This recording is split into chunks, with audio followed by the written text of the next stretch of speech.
Welcome to the Explainer. Today, we're taking a deep, tactical look at an absolute logistical marvel. We're talking about the presidential motorcade, which is, quite literally, a White House on wheels. Okay, let's dive into this, because we are going to unpack exactly what goes into moving the President of the United States from point A to point B. I mean, this isn't just some parade of black SUVs, right? It's a meticulously engineered mobile fortress. And to truly understand how it works, we have to ask a question that represents the absolute worst nightmare for the Secret Service. What exactly happens when the president's motorcade is under attack?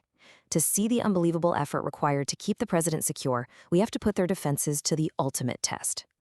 To do that, we're going to run this motorcade through a scenario-based gauntlet. Now, while these are purely fictional scenarios, we're going to look at three very specific imminent threats. First, an undetected bomb hidden beneath a manhole cover that can be triggered remotely. Second, a sniper positioned in a dimly lit room overlooking an intersection. And finally, a parked van housing a man with a rocket launcher. These scenarios might sound straight out of an action movie, but they entirely dictate the structure and function of the whole motorcade. So let's see how the defenses hold up as we approach that very first threat. As the motorcade rapidly approaches our first threat, that hidden manhole bomb, we meet the vanguard. Minutes before the president is even close, the very front of the motorcade is already working at breakneck speed. The route car, together with the pilot car, speed ahead to ensure the road is totally clear of physical obstructions. Right behind them are the sweepers, mostly motorcycles, physically parting the traffic and clearing the road ahead. But here's the terrifying reality. They're moving incredibly fast, and they are completely unable to identify a bomb buried beneath the street. And the core of the motorcade is rolling right toward it. The president's limousine rolls directly over the manhole cover. The attacker remotely pulls the trigger, and suddenly, well, nothing happens. The bomb doesn't detonate. Why?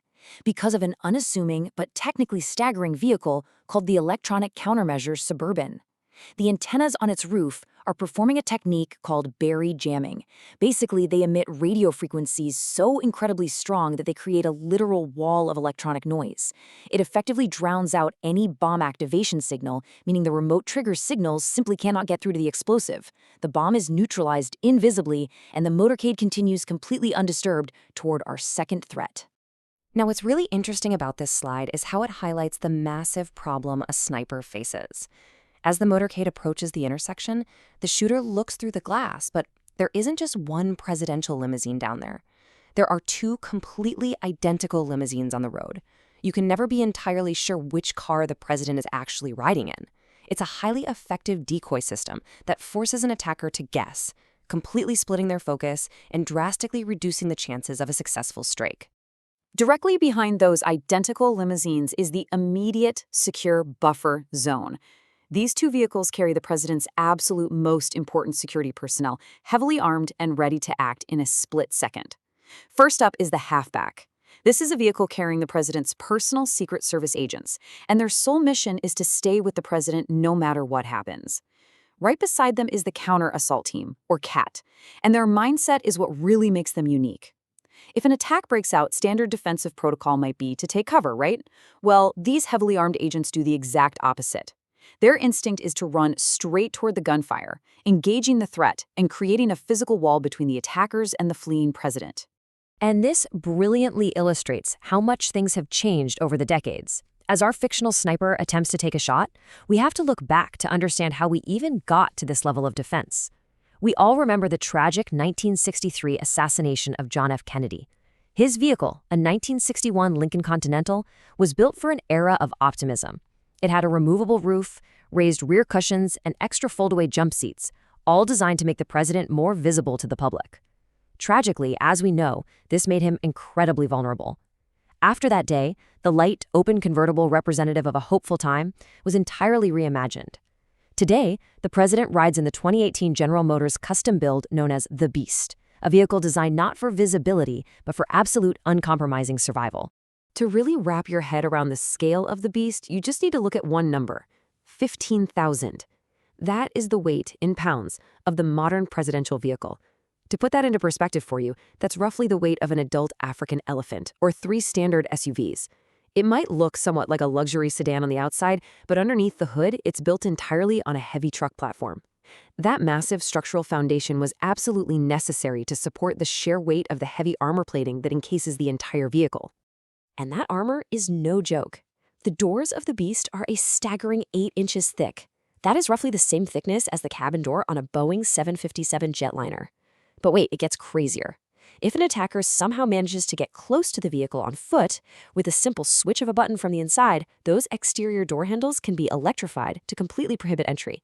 So, unauthorized entry? Yeah, definitely not going to happen. So the sniper in our scenario pulls the trigger, but against the beast, the shot literally has zero chance of success. This car is a luxury tank. The interior is hermetically sealed against any form of chemical or biological attack. The tires are heavily reinforced run flats, meaning even if they are entirely shot out, the car can just keep driving at high speeds to escape. And in preparation for the absolute worst-case scenario, there's always a stored supply of blood inside the car matching the president's exact blood type. It's designed to withstand practically any possible threat. But brace yourselves, because our gauntlet isn't over just yet. Let's move to and see how this builds. Behind the president, the motorcade expands into a massive support fleet. Because it's not just about immediate physical security anymore, this is where the motorcade becomes a true mobile command center for the continuity of government. You have the ID car acting as the communications hub, identifying early problems. There's a hazardous materials mitigation unit equipped to treat the effects of biological, chemical, or nuclear attacks. Then there's the Roadrunner. You can easily spot it by the massive antenna on its roof. It provides a direct, encrypted link to the Pentagon, keeping the president fully operational with secure phone and video lines right from the road. Finally, an ambulance follows at the back, trailed by local police acting as rear guards to prevent civilian cars from accidentally joining the convoy. The tension reaches its peak as the motorcade arrives at our third and final threat. Just 2 blocks away, a man jumps out of a parked van and aims a rocket launcher directly at the presidential limousine. Bullets and hidden bombs are one thing, but a high-explosive, potentially guided missile, that is designed to test the absolute, outer limits of the motorcade's endurance. The instant the threat is detected, the presidential limousines and the electronic countermeasure vehicle trigger their final dramatic defense. They deploy an infrared smokescreen. In mere seconds, the cars completely disappear in a thick cloud of specialized smoke. Now, this isn't just regular smoke to obscure vision, it's chemically composed to entirely conceal the heat signature of the vehicles inside it. This means that even highly complex heat-seeking guided missiles would immediately lose their tracking capabilities. Blinded and without a target, the attacker fails, and the beast successfully flees the scene.